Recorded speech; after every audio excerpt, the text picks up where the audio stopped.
Hello, I'm Arthur Black. Welcome to Weird Homes, a show that looks at the most unusual and bizarre homes in North America. You know, inspiration can come from some very unusual sources, even exceedingly unpleasant ones. As a matter of fact, it was physical discomfort that led three very different people to create the unforgettable places you're about to visit. We're going to find out how a broken neck, a spell on Skid Row, and chronic insomnia became their sources of inspiration.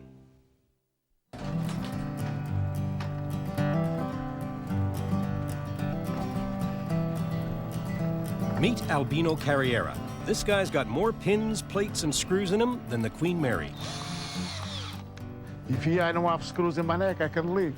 That's why I do it designed by screws, to show the people. The screws is good.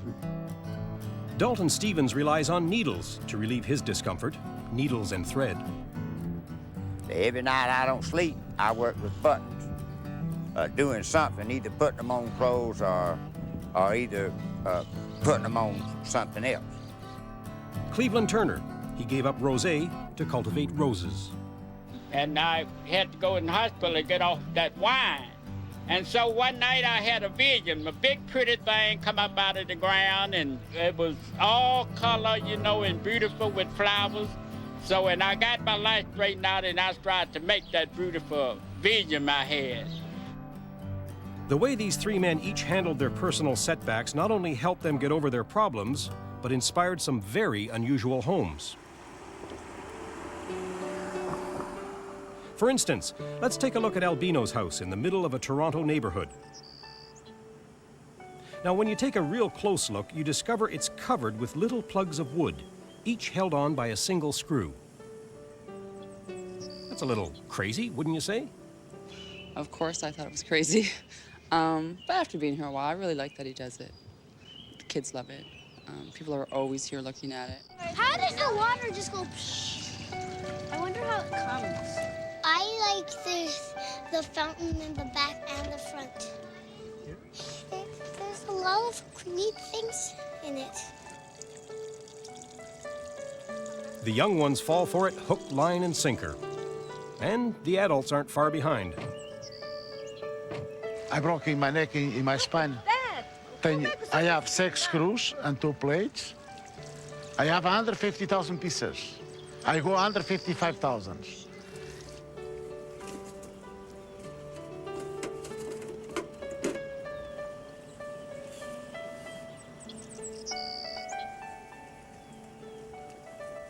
I do this, I do that, and I start keep going. And so many people come and love this and give so much proud to what I do, and I keep going. Now I have almost 150,000 screws. In a couple of more years, maybe I'm finished. He put about 60,000 screws in all this wood. No. Maybe more. 100,000. 1,700. Wow. Say to me him. Yeah. 60,000, 150,000, 700,000, who really knows? I mean, would you want to try and count them? Any way you figure it, there's a heck of a lot of screws in this house, and Albino shows no signs of giving up or even slowing down.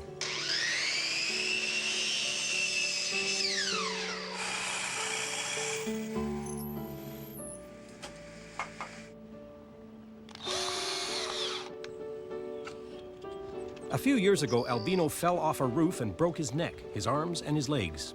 His spinal cord is now held together by surgical screws. They saved his life, and they became his passion.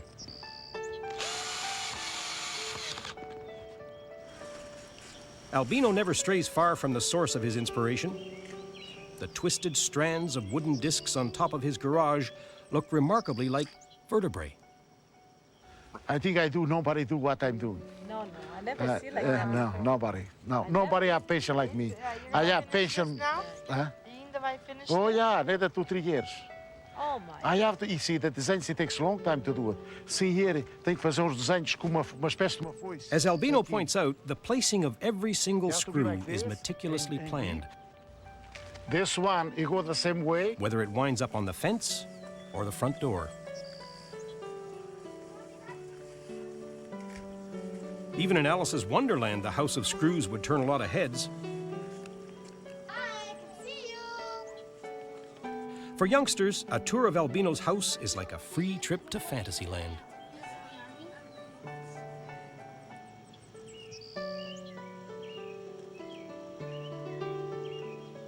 Mind you, I wouldn't want to be the tax assessor. Well, I think I do a good thing for the people to see, and especially so many kids who come every day, and the people love what I'm doing because it's a nice work and a pension work. So this is I think I'm the first one in the world to do what I'm doing. Think it's crazy? No, no, no, no, no, no, no, no, no, no, no, no, no, no. Good guys, no way. People like that, I don't call them Never crazy. see them. I call them smart. Smart, ambitious, ingenious, obsessive. It's hard to come up with an adjective that completely captures Albino in his three-story work of art. For Albino, it's a work in progress. He's always on the lookout for additions to his house, like this bell he found at a garage sale. He customized a whole tower to accommodate it, covered, of course, in screws. This is my bell.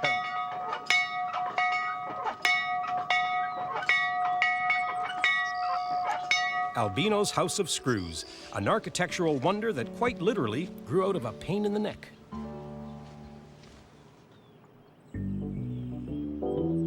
Houston, Texas, home to another man who transformed his personal difficulties into a neighborhood pleasure.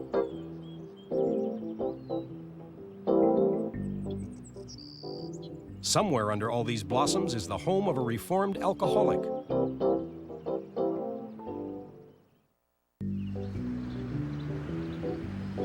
Meet Cleveland Turner, better known as the Flowerman. It is hot. Hot, hot, hot. It sure is hot. Luckily, that's not a real snowman on Cleveland's roof.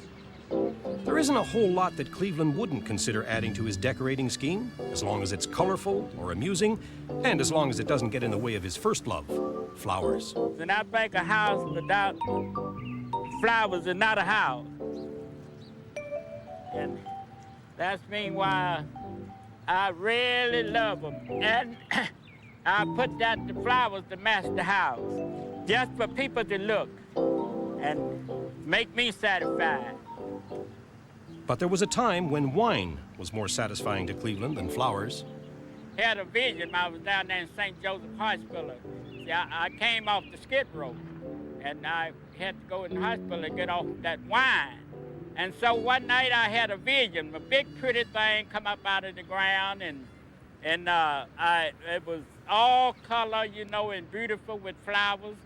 So, and I got my life straightened out, and I tried to make that beautiful vision I had. And meanwhile, I love the flowers because my mother loved the flowers back in her living days. And I said, when I get to be a grown man, I was going to have me a yard full of flowers. This is the kind of rose bushes she liked. You call it the seven sisters. Most of them got 7 roses on one hand. Being the flower man is pretty much a full-time job. As the flowers grow, so do his decorations. What others call junk becomes art in Cleveland's yard.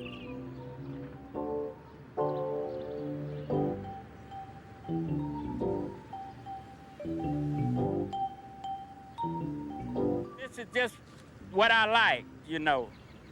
And all my stuff upside the wall, you see I picked up out the trash pile, people's garbage pile. And I bring it here and paint it up a little bit and hang it up. I got so much around here, sometimes I don't know how much I got myself. And my broken mirror there, I always say when you got mirrors around, you looking your way in heaven. You see heaven through that. So I believe in that, and I get broken mirrors, you might see some everywhere around. Mirrors in the garden? Now there's a concept Martha Stewart never thought of. But when you see how well it works in Cleveland's master plan, you might find yourself asking, hey, why not? Tea. Yeah, you make a tea out of it. You boil it like iced tea or something, you know, and you can drink it cold or either hot, but it's good for cold. Uh-huh. His house may stand out like a, well, green thumb, but nobody complains about having Cleveland as a neighbor. Uh-huh. Yeah, got to keep plenty of water on them. This man here, I think, is really a world-renowned person. Tour buses, motorcycles from all over the world, they come here to see this guy. And this is why I think he is an inspiration. He's my inspiration, too, because he helped me out, he talked to me, just like he talked to his plants. And as you can see for yourself, he does a fine job. One of these here, put a little on those.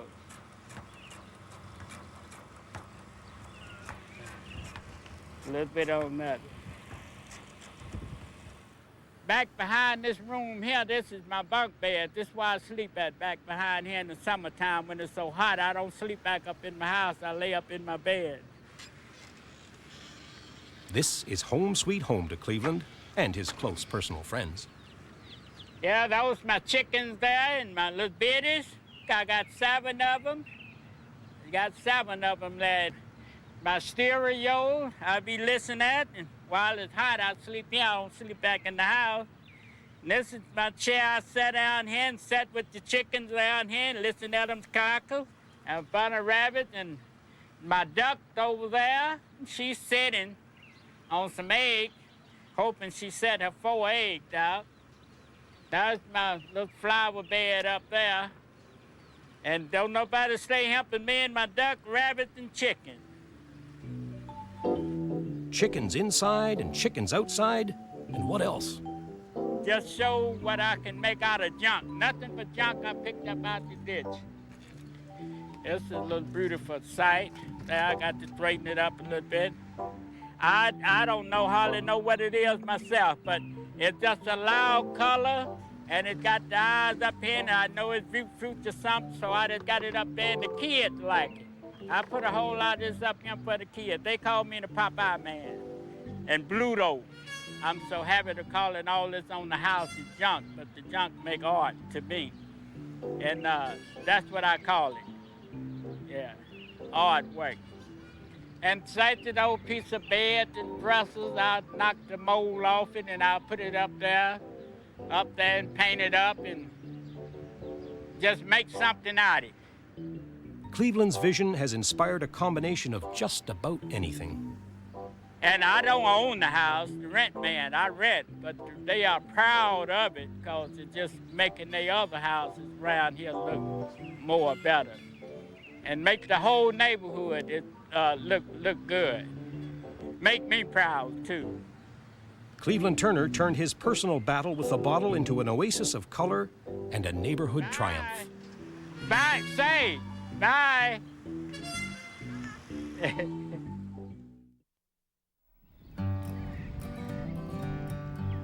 Pain and suffering have no boundaries, but how different people handle it can certainly be an inspiration. In rural North Carolina, we visit Dalton Stevens, who undoubtedly earned his nickname, the Button King.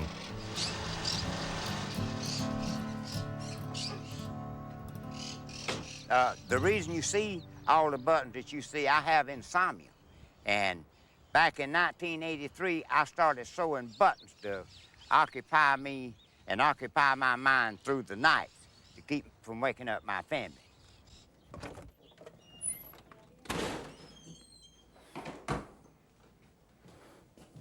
And this is my speaker system. If he carries on like this, it won't be long before his whole house is covered in buttons. My microphone stand there, and here's my guitar. This is a special to me. How about let me play you a little song about buttons? I'll make it a little bit short, okay? If you like the color of my clothes, would you give me buttons instead of a rose? Buttons can be square round, they keep my pants from falling down. I sewed them on there one at a time with a needle and thread, and when my family would go to bed, I'd go to sewing. I have 810 buttons on my hat. Dalton is always entertaining, and especially when the audience is his granddaughter. When you work all night, each dawn brings something new to look at. My license plate, it has BK on it. That stands for Button King. All on the inside. Just imagine how many sleepless nights went into covering every square inch of this dashboard. I still have insomnia, but working with buttons helps me make another night, you know, that I don't sleep. I probably got a million buttons that I've sewed and glued on, or maybe over a million. I like the red ones, I believe, the best. The red buttons. Whatever I put buttons on, it didn't matter how long it took me to do it, because I was doing it to kill a night, and I done it as unique as I could, and I would call it artwork.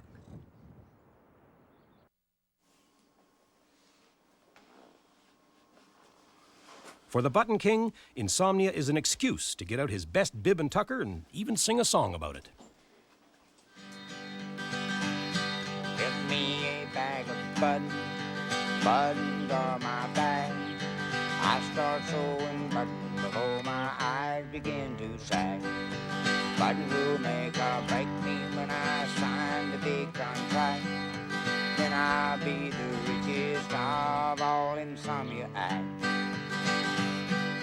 A few years ago, to my surprise, I couldn't go to sleep when I closed my eyes. I didn't figure out just what was wrong. Now I know as I sing this song. I counted all the sheep in most parts of the world. When I finally ran out, I was still in the world. So in the middle of the night, with nothing to do, I made a 16,000 button suit. Now I'd be lying if there wasn't nothing to it, 'cause all my neighbors asked, said, well, why'd you do it? Well, buttons on my bag when I can't hit the sack. I'm doing pretty good for an insomnia act. Give me a bag of buttons, buttons are my bag. I start sewing buttons before my eyes begin to sag. Buttons will make or break me when I sign the big contract. Then I'll be the richest of all insomnia acts. I have something really, really unique that I want you to see here.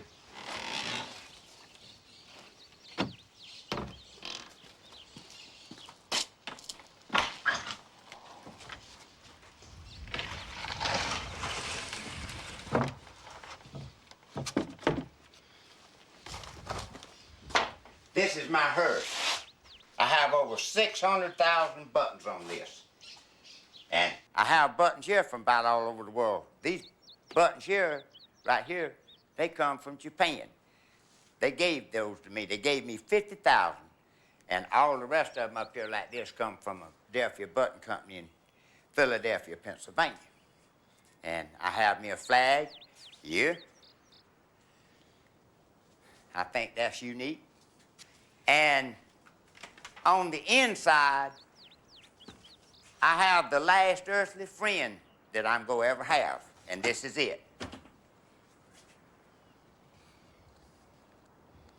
And I told my wife to be sure and put me a bag of buttons in here, just in case I wake up, I'll have something to do. You wonder what Mrs. Button King thinks of her husband's hobby? I think it's okay. It keeps him busy. It's not too bad.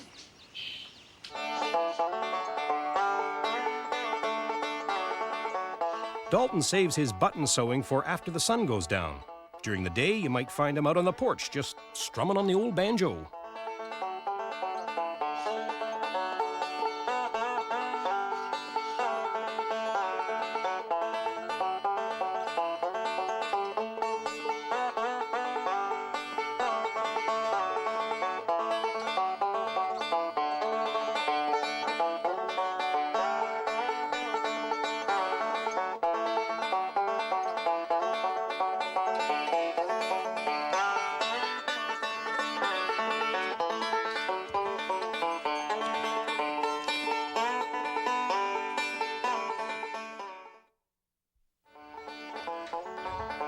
Sewing buttons has given Dalton more than just help for his insomnia. It's made him a sought-after entertainer. Naturally, he prefers to do his touring in his button-bedecked hearse.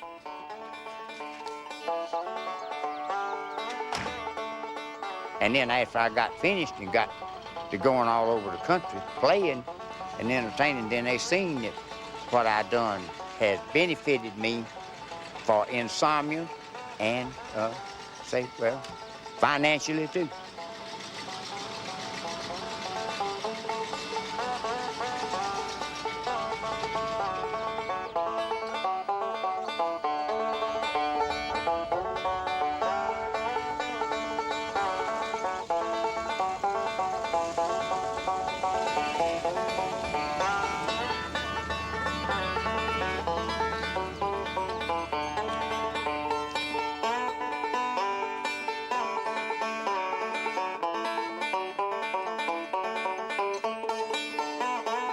As befits a king, Dalton travels in style.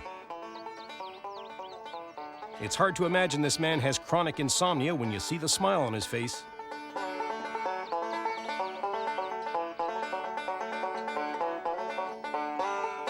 Dalton, Albino, and Cleveland, three remarkable men who turned their pain around and made it work for them.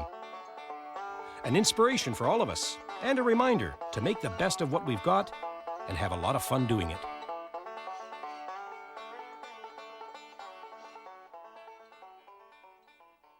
If you ever pay a visit to the Button King, be sure you take along a jar of buttons. That way he'll treat you like royalty. I'm Arthur Black. You've been watching Weird Homes. We'll see you next time.